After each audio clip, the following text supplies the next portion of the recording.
టీచర్ల నియామకం కూడా చేస్తున్నాం, ఎక్కడ గ్యాప్ లేకుండా.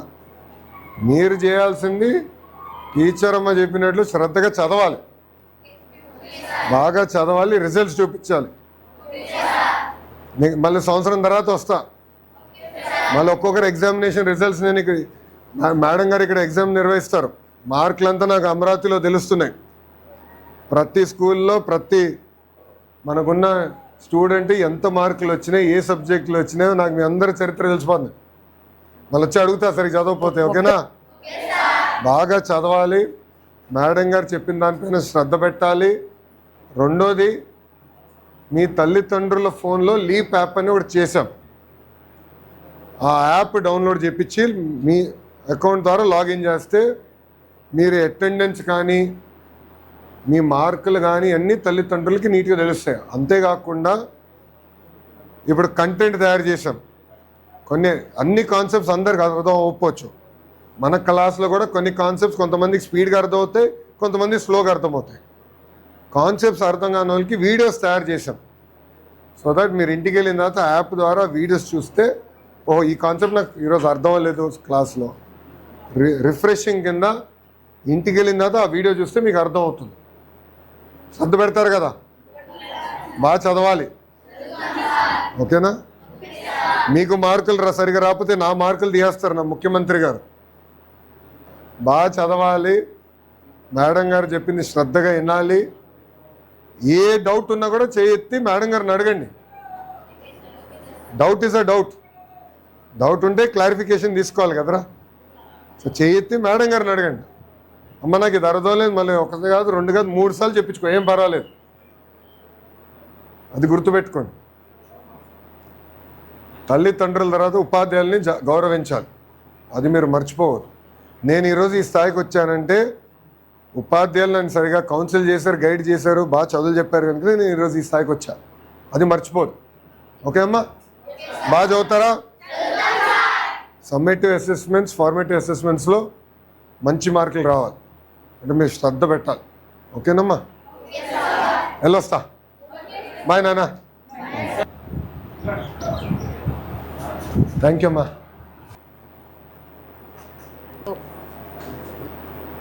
థ్యాంక్ యూ నాన్న. బాగా చదవాలి, సంవత్సరం తర్వాత మారుతా, మంచి రిజల్ట్స్ రాదు. థ్యాంక్ యూ అమ్మా. ఉంటానా? All the best. బాయ్ రా. Thank you. రా మాదా.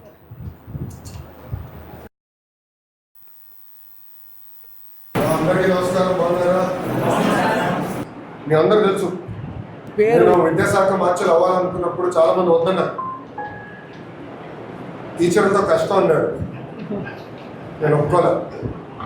అందుకే తీసుకుందాం ఒక ఛాలెంజ్.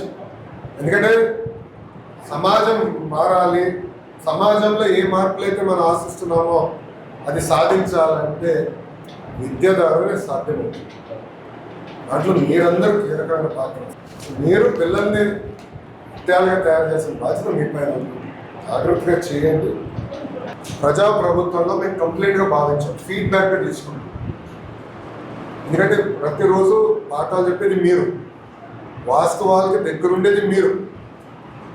రోజు పిల్లలతో కలిసి మీరు, నేను కాదు కదా, నేను సెక్రటరియట్లో కూర్చుంటాను, రోజు పిల్లల్ని మీరు కలుస్తాను.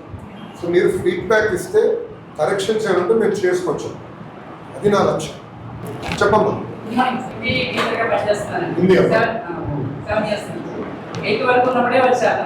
అప్గ్రేడ్ అయ్యి 9th to 10th వచ్చేసరికి చాలా హ్యాపీగా ఫీల్ అవుతున్నారు ఇక్కడ మాత్రం స్టూడెంట్స్. మళ్ళీ వేరే స్కూల్కి వెళ్ళిపోవాలి, చాలా లాంగ్ ప్లేస్కి వెళ్ళాలని చెప్పేసి చాలా ఇబ్బంది పడ్డారు. ఇక్కడికి రావడం వల్ల, మిమ్మల్ని చూడటం వల్ల వాళ్ళు మేము కూడా చాలా ఎక్సైట్మెంట్గా ఉన్నాం. We are so happy. చిన్న ప్లే గ్రౌండ్ ఉంటే కొంచెం బెటర్గా ఉంటుంది, పిల్లలు ఫ్రీగా ఆడుకోవడానికి ప్లే గ్రౌండ్.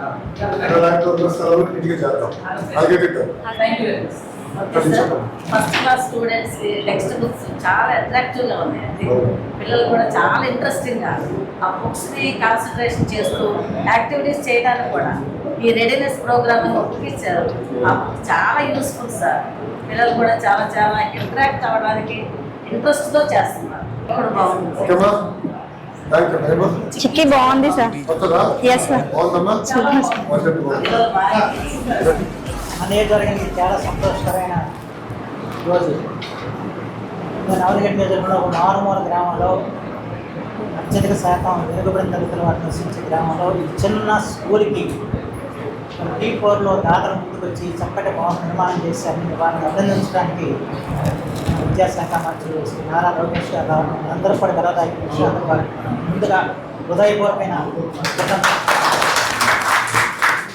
వారు విద్యాశాఖ మంత్రిగా చేపట్టిన తర్వాత ఈ గత 2 సంవత్సరాలుగా ఈ ప్రభుత్వం ఏర్పడిన తర్వాత మన విద్యా విషయకంగా ఎంతో పురోగతి సాధించాం. ప్రత్యేకించి అవనిగడ్డ నియోజకవర్గంలో ఇక్కడ ఉపాధ్యాయులందరూ మా ఉపాధ్యాయులు చాలా మంచివారండి, కానీ వాళ్ళే ముందుకు వచ్చి సార్ మేము పని చేస్తాం, మీరు ఏం చెప్తారో చేయండి అని చెప్పి కూడా ముందుకు వస్తారు. అన్నిటికంటే కూడా వాళ్ళ ఆంధ్రప్రదేశ్లోనే కాదు భారతదేశంలోనే విపత్తులు వచ్చినప్పుడు తమ జీతాల్లో కొంత భాగం ఇచ్చి సహాయపడిన ఉపాధ్యాయులు ఉన్నారంటే మా ఆంధ్రప్రదేశ్.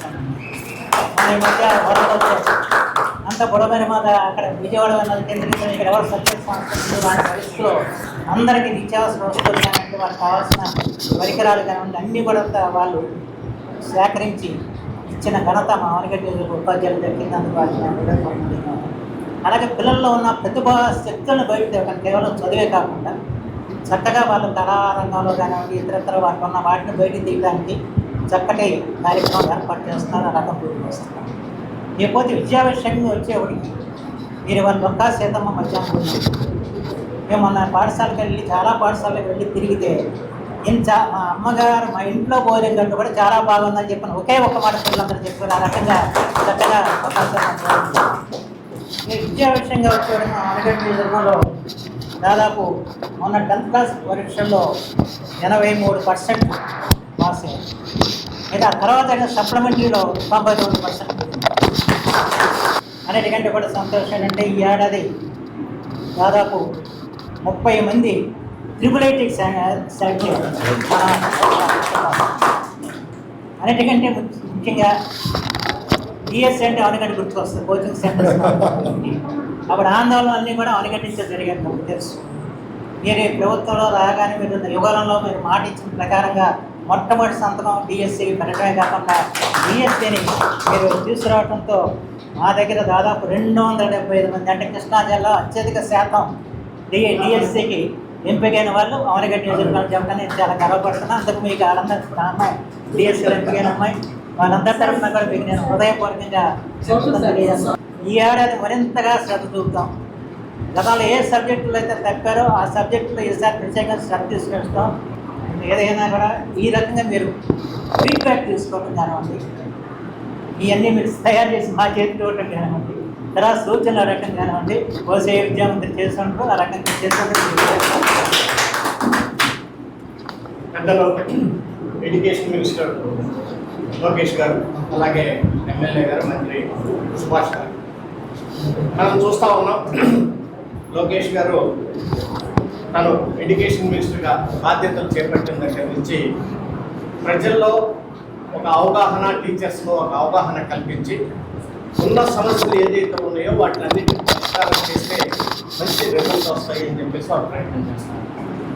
మరి అదే రకంగా అనేకమైనటువంటి స్కూల్స్ కూడా ఇప్పుడు కాన్వెంట్లో చదువుతున్నటువంటి పిల్లలు కూడా ఇందాక టీచర్ గారు చెప్తా ఉంటే చాలా సంతోషం. వాళ్ళు జడ్పీ స్కూల్కి వస్తున్నాయంటే విద్యా ప్రమాణాలు ఏ రకంగా మనకు మెరుగుపడుతున్నాయో అవన్నీ కూడా ప్రాక్టికల్గా చూస్తున్నటువంటి విషయం. మరి ఎడ్యుకేషన్ మీద మంచి అవగాహనతోటి మన రాష్ట్రానికే కాదు వేరే రాష్ట్రాల్లో కూడా ఇక్కడ ఉన్నటువంటి పరిస్థితులు అవగాహన చేసుకునే విధంగా మరి లోకేష్ గారు చేయడం మనం రియల్గా చాలా సంతోషకరమైన విషయం. చివరిగా మంత్రి గారికి ఒక రిక్వెస్ట్, మీరు మంగళగిరి కాన్స్టిట్యున్సీలో నిడమల్లో మంచి బ్రహ్మాండమైనటువంటి స్కూల్ ఆ స్కూలు డెఫినెట్గా ఒక ఆర్కిటెక్చర్ విషయం కానివ్వండి ఫ్యూచర్ దృష్టిలో పెట్టుకుంది. ఇంతకుముందు నేను తెనాలి ఎంపీగా చేసినప్పుడు కూడా ఆ స్కూల్ ఆ కాన్స్టిట్యున్సీ ఇది కూడా అనేక సార్లు విజిట్ చేశాను.